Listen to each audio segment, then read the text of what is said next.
How to get rid of media upload on Snapchat Android. So that is what I'm going to show you guys in this super quick and easy tutorial. So let's get into it. So the first thing that we need to do right here is to of course open our Snapchat app.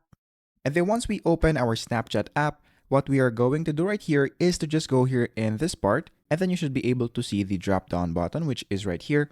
So what we are going to do is to click on that. And then once you do that, you're going to see this director mode. So just click director mode right there. And then once you click that, you should now be able to see this green screen icon. So all you have to do is to click on that. And then in this part, just look for the image that you want to use. So let's say, for example, that this is the image that we are going to use. So what we're going to do next is to, if you want to add a sound, you can do that, but I will just leave it as it is. So I'm going to take a picture. After that, what we are going to do next is to click this image right here, which is the preview.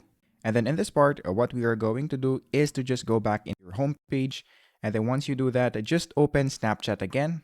After that, you will be taken to the same screen. So what we're going to do here is to just click send to, and then just look for the person where you want to send the image to.